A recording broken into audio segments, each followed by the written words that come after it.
All right, it is another big day. We have another huge model release out today, GPT-4.5. This is a model that I personally have been waiting for, not quite as much as Sonnet 3.7, but this is something that 2 years ago, GPT-4.0 was just such a game changer in terms of intelligent models, really kickstarted a lot of the AI revolution and everything. And, 2 years ago, everybody was like, when GPT-5? We were just imagining what the next version of this was going to look like. If 4.0 was this good, 2 years from now, after all the training, 10x the amount of compute, we're going to get this amazing model. And today it's here. And guys, I got to tell you, it's very disappointing.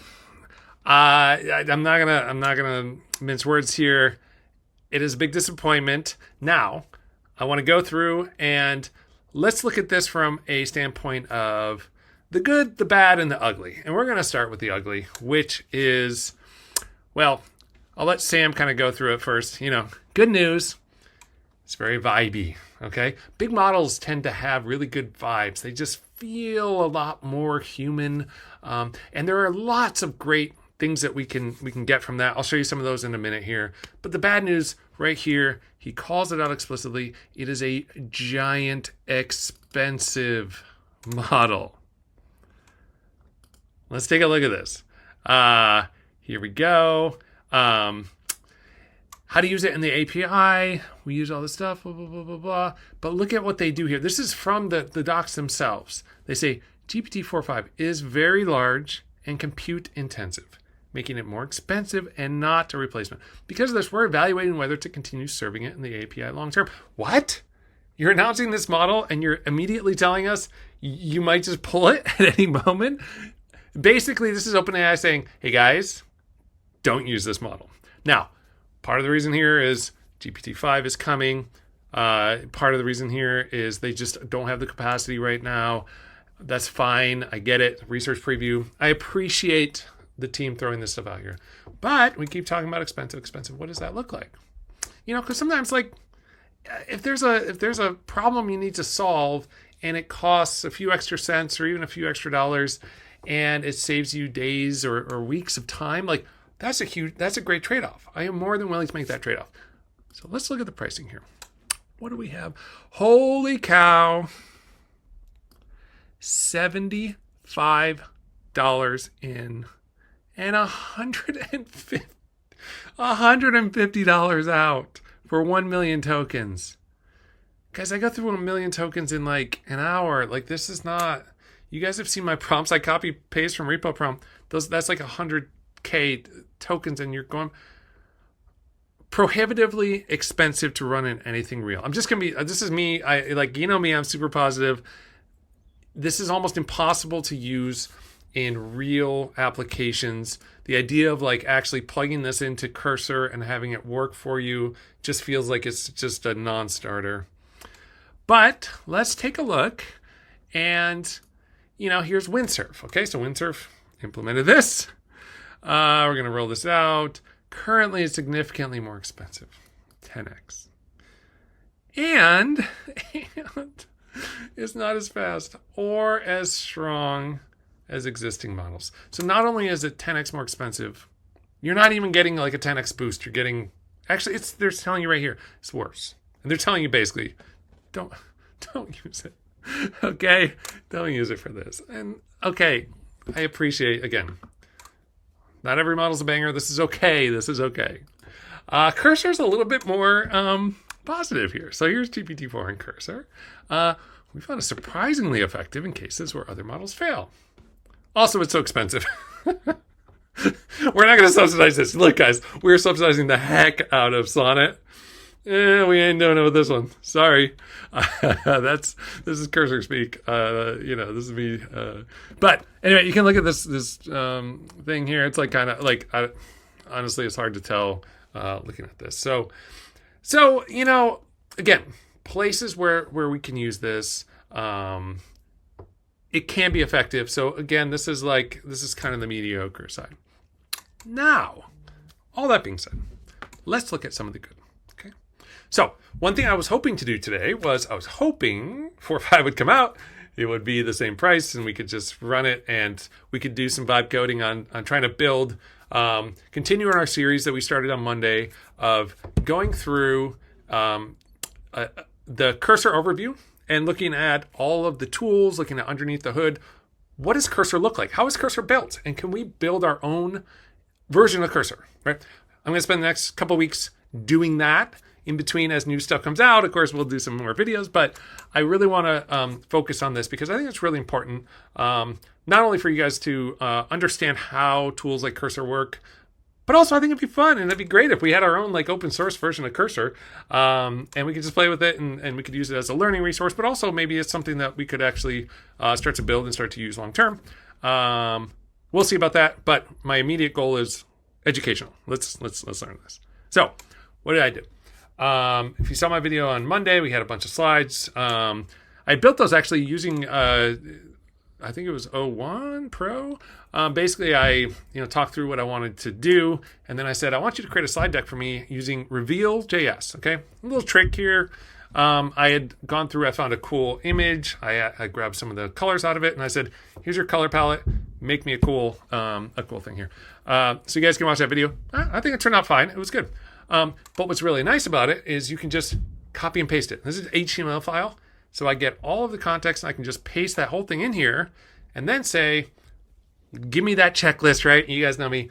I need that checklist. The AI agent can go and do it. Now, we're going to do an intermediate step here, which is we're not just going to go straight from this slides to a full-on checklist.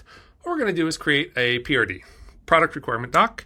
Okay, this is a standard thing that you do as part of a software development lifecycle. Is you gather a bunch of specs, you get your PRD, and you go blah blah blah. Okay, so again, this is we're gonna scroll through this, scroll. I know you guys hate watching me scroll. Okay, so what we did is okay, here we are. So basically what I said was, and I think I actually originally sent this over using deep research. And, honestly, I'll share the results of what we had there. It was okay. It took a really long time, probably half an hour to go through this whole thing. And the end result was like kind of mediocre. So I wanted to see how we did with 4.5 here. So basically, so this is a prompt that I did, sort of a meta prompt, which was I said, I want to come up with a prompt that forces the model to think a lot before it gives me my final answer. And one of the ways you can do that is you can basically say, hey, give me a prompt that uses standard techniques from industry that a product manager would use when they create a PRD. And so I'll be honest, guys, I am not a product manager. I don't know what some of these things are, but it doesn't matter. Okay. The AI knows what an experienced product manager does. Yes, I should probably go and double check that they didn't just hallucinate these things, but they seem reasonable and it comes out with a good output. So like, hey, who am I to say that this is not a good thing? If you guys are PM, would love to hear your comments on whether or not this Kano model or some of these user story things or the contextual, the Gherkin syntax. We totally gherkin this, guys. We're gherkin them the heck out of this thing. So anyway, we go through these things, and then at the end we say basically generate a final detailed PRD that synthesizes these frameworks, and we're trying to build the state-of-the-art AI coding agent. We're naming it Fork, by the way. Okay, F-O-R-K. Just a fun name. We're like forking your traditional, VS Code. Everything's a VS Code fork. This is our own fork of that. So we're gonna call it Fork. Anyway, here we go.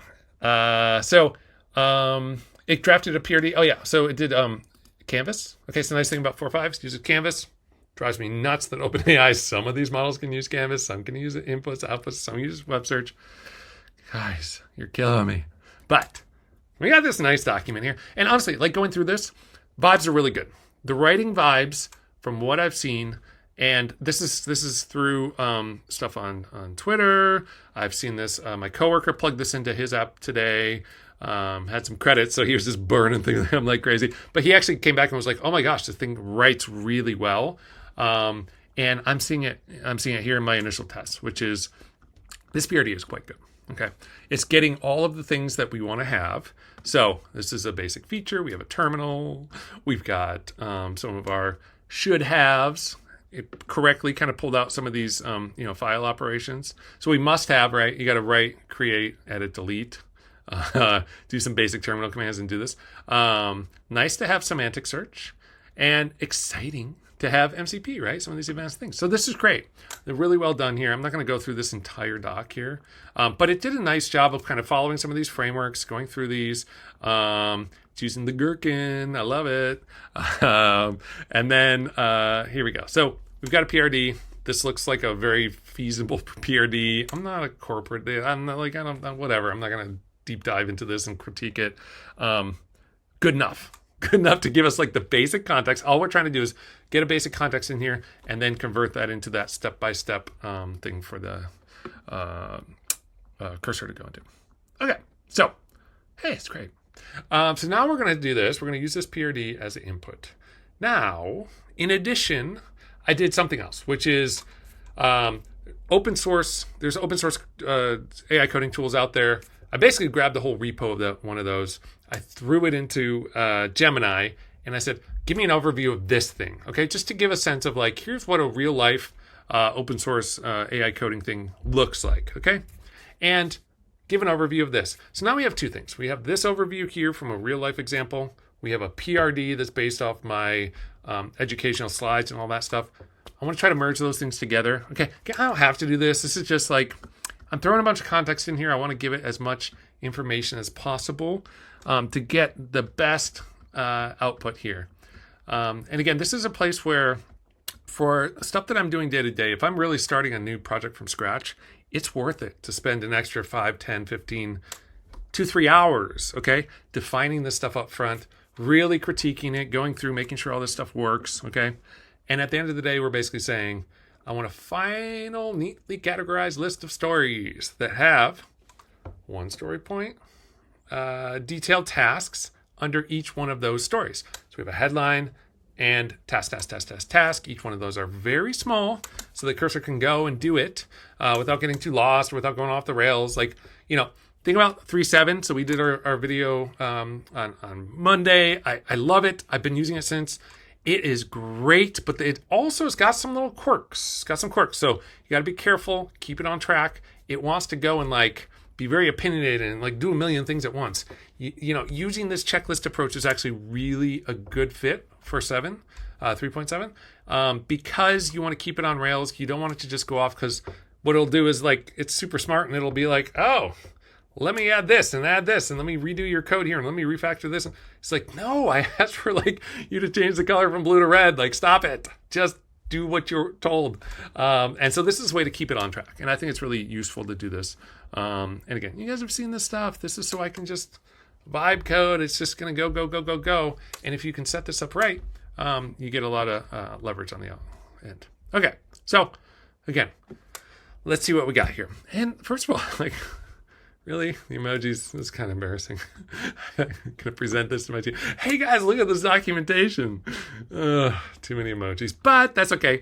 If I actually look through and what's happening here, this is actually really good. This is a really clean, step-by-step, like very useful way to actually build this all the way from the basics, right? Creating the repo, npm init, like it's going through all of the individual pieces here. We got our folder structure. It's going to set all this stuff up. I'm really excited to try this. I'm not going to do this today, okay? But we're going to do a video where we're actually going to build this out. So I'm going to take this checklist and I'm going to go and we're going to see if we can actually build this. And we'll get a real sense then of how good this is. But just kind of vibe checking it. Let me tell you, it's good. It's good. I'm excited about this. There's a time and a place for this model. When I can use it directly in ChatGPT without having to pay by the token, great. I'm going to do that. I'm not going to start plugging it into applications unless there's a really good need for it. But stay tuned. I think this is a stepping stone to GPT-5, where they're taking this really big base model. They're going to stick that reasoning in. They're going to combine it. Hopefully what we get out is a vibey model that's also really smart and hopefully isn't too expensive. Please, please, please make this something we can use day to day and not just something that is a research preview that's cool to play with, but like can't launch products on this. Okay, so anyway, just to wrap this up, we have a bunch of checklists here. This is good. My problem with this is it's a little bit high level. Okay, so it didn't have things like system prompts. It didn't have tool definitions. So I wanted to see like, hey, can you just kind of give me some more details? And my thought is like, I have the checklist in one file. I'm going to put these details in another file. And then Sonnet's going to be smart enough to be able to cross-reference and say, oh, I need to go and build a system prompt. Let me check my details and do some stuff here. So I asked it to create this technical detail markdown file. And look at this. This is pretty cool, right? Folder structure.